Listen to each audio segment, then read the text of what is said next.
નાગજરા ગામમાં હોય અને સુરત પાણીને આવે ને એટલે ન્યા કે ચૂલો તો હોય નહીં, ન્યા ઓલું લાઇટર હોય, જરીક તમે અડાડો ને એટલે તરત જ ચૂલો હરગી જાય. ચૂલો હરગી જાય ને એટલે દીકરી બિચારી ફોન કરે નાગજરામાં એની મમ્મીને કે મમ્મી અહીંયા ક્યાંય ચૂલો તો છે નહીં, તો મારે ફૂંક મારવી ક્યાં? માતાઓ તમારા માટે જ વાત છે ખાસ. આ છેલ્લે હું તમને કઈ જાઉં છું ને એ બધું સમજવા જેવું છે. એ દીકરી ફોન કરે એના મમ્મીને અને રંગપડિયા પરિવારને હું આંગણે પધાર્યો છું. તો માતાઓ તમને બે હાથ જોડીને નમ્ર વિનંતી કે દીકરી જ્યારે પિયરમાં હોય ને ત્યારે તમારે જેમ શિખામણ દેવી ને એમ દઈ દેજો. પછી હા ન જાય ને પછી તમારી શિખામણની એને જરૂર નથી. આ તમારી શિખામણ છે ને ત્યાં મહાભારત સર્જે છે બાપ. ખોટી વાત છે. આ મારા વડીલોને ખબર ન હોય, પાછળથી ફોન થતા હોય, દીકરીને અહીંથી ફૂંક મારવામાં આવે કે બેટા તારે આમ કરવાનું, તારા હાવ કઈ પણ આડાવડા થાય ને એટલે ફર ઉડાડી જ દેવાના. એટલે એવી ફૂંક મારતા હોય તો બંધ થઈ જાજો. અને બીજા નંબરમાં હું ફૂંકની વાત કરતો હતો. નાગજરામાંથી દીકરી પરણીને સુરત આવે ને એટલે ત્યાં તો ક્યાંય ચૂલા હોય નહીં, ત્યાં તો ઓલું લાઇટર હોય. એટલે તરત જ દીકરીની મમ્મીને ફોન કરે કે મમ્મી અહીંયા ક્યાંય ચૂલો તો છે નહીં, તો મારે ફૂંક મારવી ક્યાં? એટલે મા વળી સલાહ આપે કે બેટા ફૂંક દરરોજની દરરોજ કાઢી નાખવી હો, ગોટાળો થાય એવું ન કરવું. પણ મમ્મી મારે મારવી ક્યાં? ચૂલો તો છે નહીં.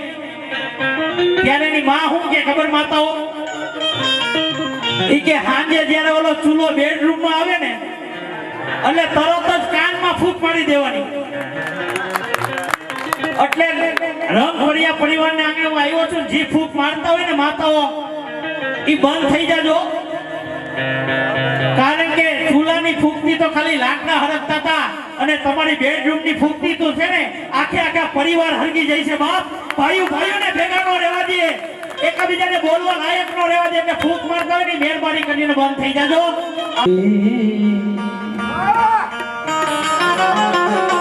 મારો દ્વારકાનો દેવ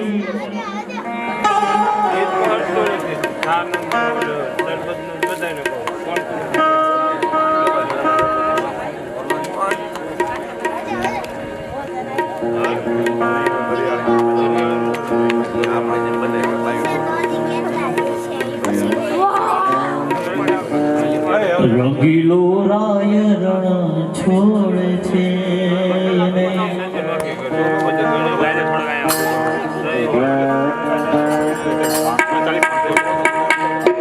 આ જિંદગીમાં આવું છે, મેળ વિખાઈ જાય ને પછી ક્યાંય ના રહે. આ બધો મેળ કરવો પડે. જેને મેળ વિખાઈ ગયા ને એ બિચારા રોડે ચડી ગયા.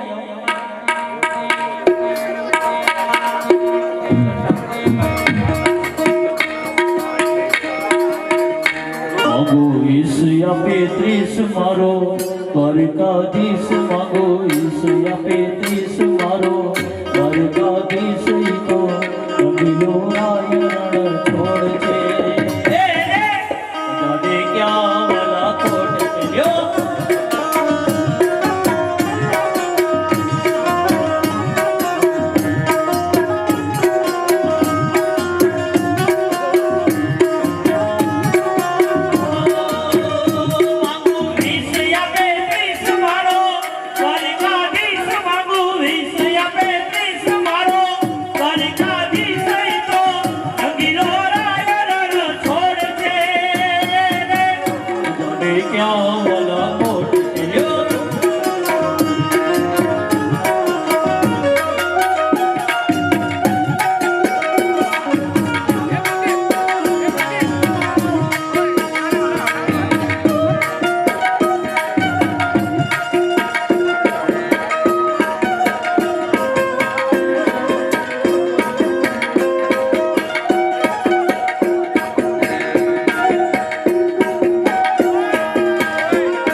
ના